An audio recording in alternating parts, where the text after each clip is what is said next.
It goes without saying that Michael Savage is one of the most controversial ranters on the planet still living. He has got himself into hot water over a number of issues, such as homosexuality, autism, and Islam. But the problem with Michael Savage is that if you know his wider beliefs, and if you actually listen to him in length, you know that there's no real shoulder for these criticisms to stand on. But it's Savage's own fault that he gets into trouble, because at the time of making the insinuation, he is not clear enough and he is not concise enough. He leaves himself open to all manners of criticism because he would rather be vulgar than accurate. And being a shock jock, that's quite understandable, and perhaps people shouldn't jump on the bandwagon of attacking him so quickly.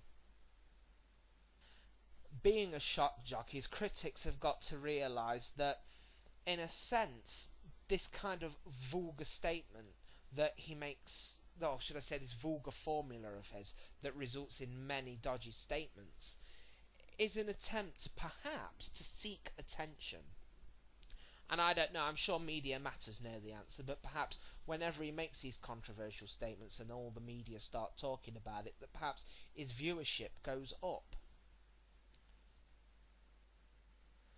But like him or hate him, there's no point to really go on the deep end about what he's talking about. If he brings up an issue and you think he's distorting the facts, all you need to do is talk about it and clarify it. You don't need to go on this crusade about attacking him, thinking he should be taken off the air, trying to get sponsors and advertisements taken away from him. It's just a whole load of nonsense, which in many ways, if you're calling his actions childish, is just as childish. But Michael Savage really should be credited with being one of those people who speaks his honest mind. I can respect anybody who speaks honestly and isn't worried about treading on any people's sensitivities.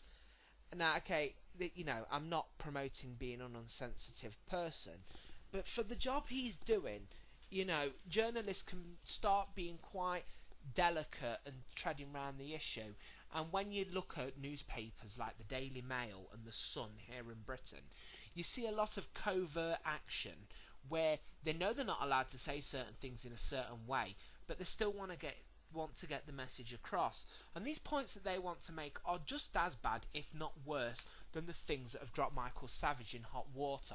At least Michael Savage is to the point. At least he just says it how he feels it, and at least there's no doubt about the deeper and more honest feelings he has. You haven't got to deconstruct Michael Savage like you have to deconstruct a clever journalist being covert about his nasty thoughts.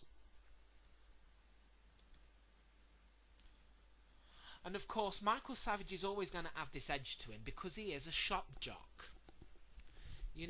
And there's a lot of people that make a living out of being a shock jock on all angles in the political spectrum. So, just because you aren't ultra-conservative like he is, you can't start moaning.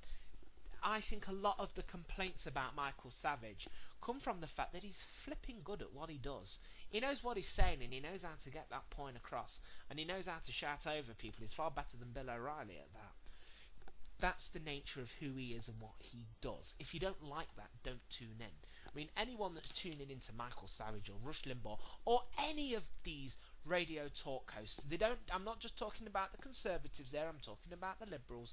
If you tune into these and you make these people your ultimate source for information and you start treating them like a preacher and treating their word as gospel, then more fool you. Not intelligent people don't do that, idiots do. And you can't escape that. In Britain, I would definitely say that's true for the George Galloway crowd. If you have ever listened to his show, George Galloway is just as bad as Michael Savage. If anyone says anything that George Galloway doesn't like, you're a racist. Blah, blah, blah, blah, blah. Cut off. End of conversation. Michael Savage will argue things out quite well. In general, I have to say that of all the shock jocks I've listened to, and there's probably about 8 or 9 on that list, including Rush Limbaugh, Bill O'Reilly, Sean Hannity, and the Combs guy. I always forget him. You know, the little urchin that's like the token liberal that never does anything at all. Out of all of them, Michael Savage is my favourite. He's always got a very different take on things. He's always got a very different way of talking about things. And you hear things from him you don't hear off other people. So, like him, hate him, agree with him, disagree with him, is always a refreshing change to me. And in principle, I'm a person that doesn't like my own ego being rubbed. I find it very hard to listen at length to people I find agreeable. I like to find people that I disagree with. I like to see my views challenged, and I like to up my game by keeping my arguments sharp. Not that you'd be able to tell from all these spoken videos I'm doing, because I'm a right freaking rambler. Had Michael Savage not been banned from Britain, I was going to actually put him up as a recommendation as a guest speaker at my university. I think he would have been the perfect person to come and speak to my crowd, because I dismayed in my university at the lack of passion there was to any of the issues, and he was the kind of person that could have really riled people up and could have got people who should have been passionate again. And while we're on that subject, banning Michael Savage from Britain was one of the most pathetic things that the previous government ever did.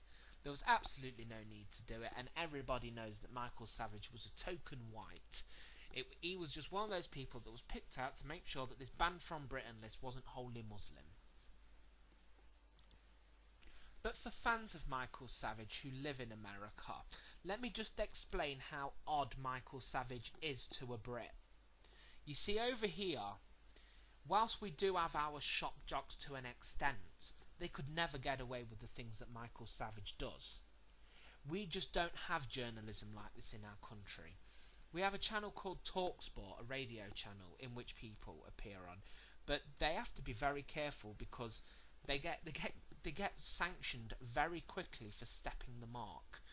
Michael Savage in this country would have been kicked off the airwaves a long time ago, and as much as you like Michael Savage, and as much as I've just generally gave him 5 minutes of defence and praise, I'm glad that I live in a system where a Michael Savage couldn't exist.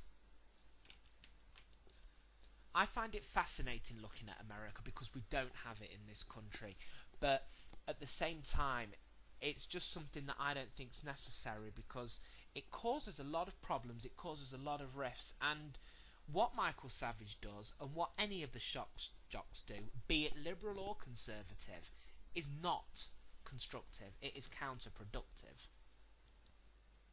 Over here, there is a much greater responsibility towards impartiality, and people like him being purveyors of the news just do not cut the cheese over here at all. It's absolutely ironic. Now, I know a lot of people might think the BBC is biased, but in the grand scheme of things, the BBC is the most impartial news outlet in the world. And, you know, you're probably not going to agree with me on that, but it's a fact. It's a stone cold. Yes, it's got a liberal bend to it, definitely, absolutely, and they do play favourites, and it's not really anything important, but, you know, they suck up the ass of PlayStation when it comes to talking about technology and computer games, whereas Microsoft and Nintendo are always pushed to the side. So I can see favouritism and bias in their news, but, you know, where don't you find favouritism and bias in news reporting? I mean, if you're one of these conservatives that thinking that going to that frickin' website, I can't even remember its name, I'm going to pause and remember it, World Net Daily. If you go there and you think you're getting impartial news, then you really are deluded, because that is a right-wing rag to the extreme. And what it's doing is speaking up to you, and by speaking up to you, you think it's being fair. No, it's not. But in a country where this very loose morality upon delivering news and stories to people is allowed, I most certainly would not deny Michael Savage a place in it. And as an outside viewer, he has educated me to points of view that don't necessarily get across to me that exist in America, and he has most certainly entertained me. He has made me laugh, and even when he's riled me up, I have been glad for being riled up. It's nice to have that challenge and that argument, and to hear these things being said. Like I said earlier, he speaks his mind, he is not sugarcoating things. And that, for me, speaks volumes. In a world like, for example, like I said, in Britain, we do have much more commitment to impartiality, and it means that the news outlets that don't want to necessarily comply to that impartiality, like the tabloids, because, oh my god, are our tabloids a disgrace. You end up with this covert nature where they get away with absolute fucking murder. And it makes me disrespect them a lot because they can't be honest. They can't take the leap and be brave. At least Michael Savage does that, and at least Michael Savage speaks. You know where you stand with Michael Savage, and that means a lot. In general, I think he's a good bloke, and I would like to meet him and sit down and have a good conversation with him. He's one of those people you could open a bottle of whiskey with, and you could sit there all through the night talking about just about anything. You know that bloke knows how to have a good conversation. Like with anything, everybody has something to bring to the table. And as much as you might think Michael Savage is wrong, there are a lot of things he makes sense on.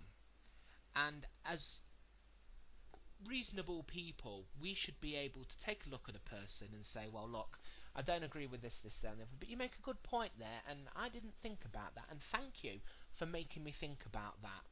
And on that note, there is a lot America has to thank Michael Savage for.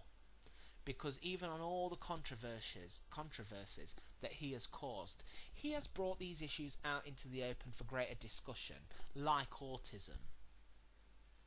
I think that he has been a far bigger contributor to American society than people in America want to give him credit for.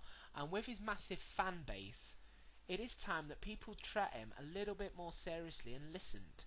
If people like Obama could tune into Michael Savage and think, right, well, I don't want to do that, but I think that's worth doing.